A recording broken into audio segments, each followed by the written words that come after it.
ॐ पूर्णमदः पूर्णमिदं पूर्णात् पूर्णमुदच्यते पूर्णस्य पूर्णमादाय पूर्णमेवावशिष्यते। श्री जगदम्बिकायै नमः। आज हम परम कल्याणमयी जगत जननी माँ अम्बा की स्तुति करते हुए पंचम स्कंद का 10वां अध्याय का पठन और श्रवण शुरू करने जा रहे हैं, जिसमें देवी द्वारा महिषासुर के अमात्य को अपना उद्देश्य बताना तथा अमात्य का वापस लौटकर देवी द्वारा कही बातें महिषासुर को बताना वर्णित है। ओम चंडिका देवी को नमस्कार है। व्यास जी बोले, हे महाराज, उसकी यह बात सुनकर नारी श्रेष्ठ भगवती जोर से हंसकर मेघ के समान गंभीर वाणी में उससे कहने लगी। देवी बोली, हे मंत्रीवर, मुझे देव माता के रूप में जानो। मैं सभी दैत्यों का नाश करने वाली तथा महालक्ष्मी नाम से विख्यात हूँ। दानवेंद्र महिषासुर से पीड़ित और यज्ञ भाग से बहिष्कृत सभी देवताओं ने उसके संहार के लिए मुझे से प्रार्थना की है।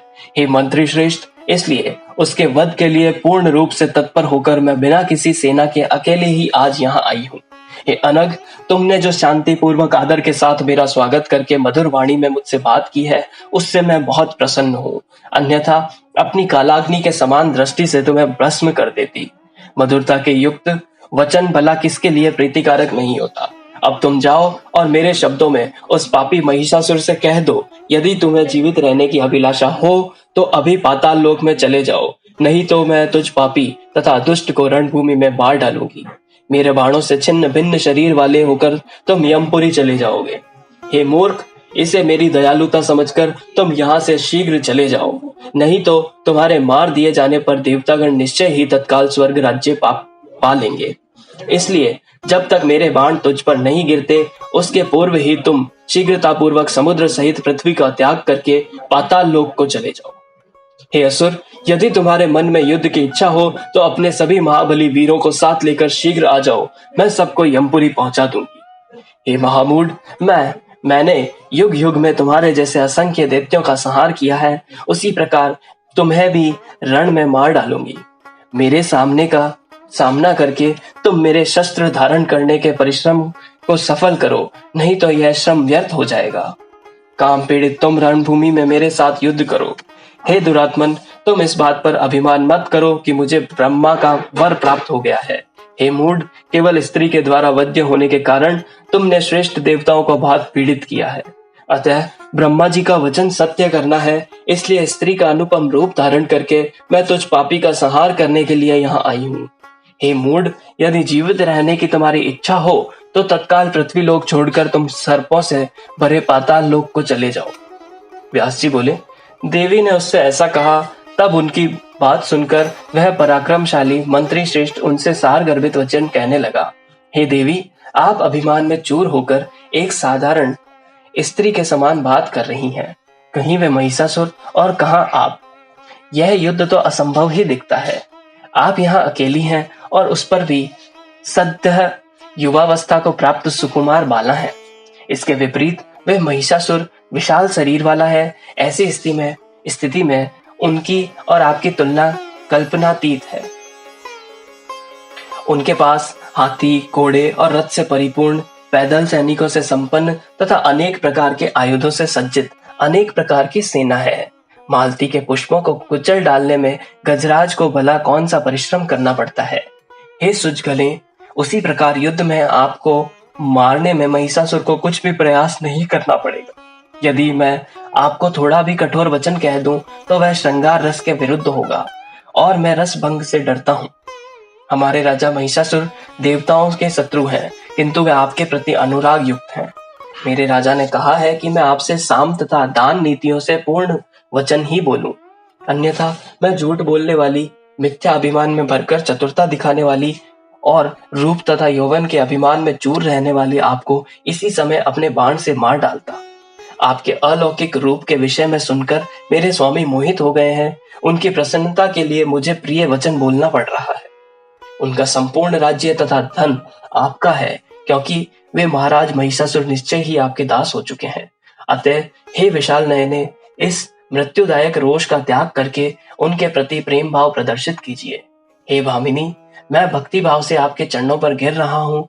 हे पवित्र मुस्कान वाली, आप शीघ्र ही महाराज महेश की पटरानी बन जाइए। महिषासुर को स्वीकार कर लेने से आपको तीनों लोगों का संपूर्ण उत्तम वैभव तथा समस्त सांसारिक सुख प्राप्त हो जाएगा। देवी बोली, हे सचिव सुनो, मैं बुद्धि चातुर्य से सम्यक विचार करके तथा शास्त्र प्रतिपादित मार्ग से निर्णय करके सारभूत बातें बताऊंगी। तुम्हारी बातों से मैंने अपनी बुद्धि द्वारा जान लिया कि तुम महिषासुर के प्रधानमंत्री हो और तुम भी उसी की तरह पशु बुद्धि स्वभाव वाले हो। जिस राजा के तुम्हारे जैसे मंत्री हो वह बुद्धिमान कैसे हो सकता है? ब्रह्मा ने निश्चय ही तुम दोनों का यह समान योग रचा है। हे मूर्ख, तुमने जो यह कहा कि तुम स्त्री स्वभाव वाली हो, तो अब तुम इस बात पर जरा विचार करो कि क्या मैं पुरुष नहीं हूँ? वस्तुतः उसी के स्वभाव वाली मैं इस समय स्त्री वेश धारिणी हो गई हूँ। तुम्हारे स्वामी महिषासुर ने पूर्व काल में जो स्त्री से मारे जाने का वरदान मांगा था, उसी से मैं समझती हूँ कि वह महामूर्ख है। वह वीर रस का थोड़ा भी जानकार नहीं है। स्त्री के द्वारा मारा जाना पराक्रमहीन के लिए भले ही सुख होकर हो, किंतु वीर के लिए यह कष्टप्रद होता है। महिष की अपनी जो बुद्धि हो सकती है, उसी के अनुसार तुम्हारे स्वामी ने ऐसा वरदान मांगा। इसलिए मैं स्त्री रूप धारण करके अपना कार्य सिद्ध करने के लिए यहाँ आई हूँ। मैं तुम्हारे धर्मशास्त्र विरोधी वचनों से क्यों डरूं? जब देव प्रतिकूल होता है तब एक तिनका भी वज्र तुल्य हो जाता है, और जब वह देव अनुकूल होता है तब वज्र भी तूल रुई के समान कोमल हो जाता है। जिसकी मृत्यु सन्निकट हो उसके लिए सेना, अस्त्र शस्त्र तथा किले की सुरक्षा, सैन्य बल आदि प्रपंचों से क्या लाभ? जब काल योग से देह के साथ जीव का संबंध स्थापित होता है, उसी समय विधाता के द्वारा सुख, दुख तथा मृत्यु सब कुछ निर्धारित कर दिया जाता है। देव ने जिस प्राणी की मृत्यु जिस प्रकार से निश्चित कर दी है, उसकी मृत्यु उसी प्रकार से होगी, इसके विपरीत नहीं। यह पूर्ण सत्य है। जिस प्रकार से ब्रह्मा आदि देवताओं के भी जन्म और मृत्यु सुनिश्चित किए गए हैं, समय आने पर उसी प्रकार उनका भी जन्म मरण होता है। तब अन्य लोगों के विषय में विचार ही क्या? उन ब्रह्मा आदि मरण धर्मा के वरदान से गर्वित होकर जो लोग यह समझते हैं कि हम नहीं मरेंगे, वे मूर्ख तथा अल्प बुद्धि वाले हैं। अतएव अब तुम शीघ्र जाओ और अपने राजा से मेरी बात कह दो। इसके बाद तुम्हारे राजा जैसी आज्ञा दें तुम वैसा करो। इंद्र को स्वर्ग प्राप्त हो जाए और देवताओं को यज्ञ भाग मिलने लगे। तुम लोग यदि जीवित रहना चाहते हो तो पाताल लोक चले जाओ, और हे मूर्ख, यदि दुष्टात्मा महिषासुर का विचार विपरीत हो तो वह मरने के लिए तैयार होकर मेरे साथ युद्ध करे। यदि तुम ये मानते हो कि विष्णु आदि प्रधान देवता जो तुम्हें युद्ध में पहले ही परास्त किए जा चुके हैं, तो उस समय उसका कारण था विपरीत भाग्य तथा ब्रह्मा जी का वरदान। व्यास जी बोले, देवी का यह वचन सुनकर वह दानव सोचने लगा, अब मुझे क्या करना चाहिए? मैं इसके साथ युद्ध करूं या राजा महेश के पास लौट चलूं? किंतु यह भी है कि कामातुर महाराज महेश ने विवाह के लिए उसे राजी करने की मुझे आज्ञा दी है, तो फिर रस भंग करके मैं राजा के पास लौटकर कैसे जाऊं? अंत में अब मुझे यही विचार उचित प्रतीत होता है कि बिना युद्ध किए ही राजा के पास शीघ्र चला जाऊं और जैसा सामने उपस्थित है वैसा उनको बता दूं। उसके बाद बुद्धिमान में मानव में श्रेष्ठ राजा महेश अपने चतुर मंत्रियों से विचार विमर्श करके जो उचित समझेंगे उसे करेंगे। मुझे अचानक इस स्त्री के साथ युद्ध नहीं करना चाहिए, क्योंकि जय अथवा पराजय इन दोनों में राजा का अप्रिय हो सकता है। यदि यह सुंदरी मुझे मार डाले अथवा मैं इसे जिस किसी उपाय से इसको मार डालूं, तब भी राजा महेश निश्चित रूप से कुपित होंगे। अतः अब मैं वहीं पर चलकर इस सुंदरी के द्वारा आज जो कुछ कहा गया है वह सब राजा महेश को बता दूंगा। तत्पश्चात उनकी जैसी रुचि होगी वे वैसा करेंगे। व्यास जी बोले, ऐसा विचार करके वह बुद्धिमान मंत्री राजा महेश के पास गया और उन्हें प्रणाम करके दोनों हाथ जोड़कर कहने लगा। मंत्री बोला, हे राजन, सुंदर रूप वाली वह देवी सिंह पर आरूढ़ है। उस मनोहर देवी की 18 भुजाएं हैं और उस श्रेष्ठ देवी ने उत्तम कोटिक आयुध धारण कर रखे हैं। हे महाराज, मैंने उससे कहा, हे भामिनी, तुम राजा महेश से प्रेम कर लो और तीनों लोगों के स्वामी उन महाराज की प्रिय पटरानी बन जाओ। केवल तुम ही उनकी पटरानी बनने योग्य हो, इसमें कोई संशय नहीं है। वे तुम्हारे आज्ञाकारी बनकर सदा तुम्हारे अधीन रहेंगे। हे सुमुखी, महाराज महिष को पति रूप में प्राप्त करके तुम चिरकाल तक तीनों लोकों के ऐश्वर्य का उपभोग कर समस्त स्त्रियों में सौभाग्यवती बन जाओ। मेरा ये वचन सुनकर विशाल नयनों वाली वह सुंदरी गर्व के आवेग से विमोहित होकर मुस्कुराती हुई मुझसे यह बात बोली। मैं देवताओं का हित करने के विचार से महिषी के गर्भ से उत्पन्न उस अधम पुरुष महिष को देवी के लिए बड़ी बलि चढ़ाऊंगी।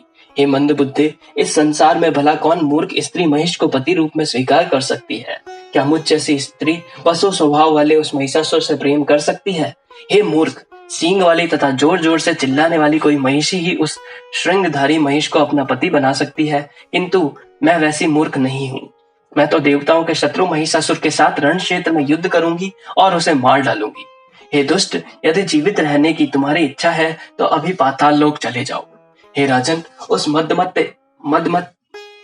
स्त्री ने ऐसी बहुत कठोर बात मुझसे कही। उसे सुनकर बार बार विचार करने के बाद मैं यहाँ लौट आया हूँ। आपका रस भंग ना हो यह सोचकर मैंने उसके साथ युद्ध नहीं किया, और फिर आपको आज्ञा के बिना मैं व्यर्थ ही युद्ध कैसे कर सकता था? हे राजन, वह स्त्री सदा अपने बल से अत्यंत उन्मत्त रहती है। होनी के विषय में मैं नहीं जानता, आगे न जाने क्या होगा। इस विषय में आप ही प्रमाण हैं। इसमें परामर्श देना मेरे लिए अत्यंत कठिन है। इस समय हमारे लिए युद्ध करना अथवा पलायन कर जाना, इन दोनों में कौन सा श्रेयस्कर होगा, इसका निर्णय मैं नहीं कर पा रहा हूँ। इस प्रकार 18,000 श्लोकों वाली श्रीमद देवी भागवत महापुराण संहिता के अंतर्गत पंचम स्कंद का मंत्री द्वारा महिषासुर के साथ देवी के लिए विवाह प्रस्ताव नामक 10वां अध्याय। ओम तत्सत।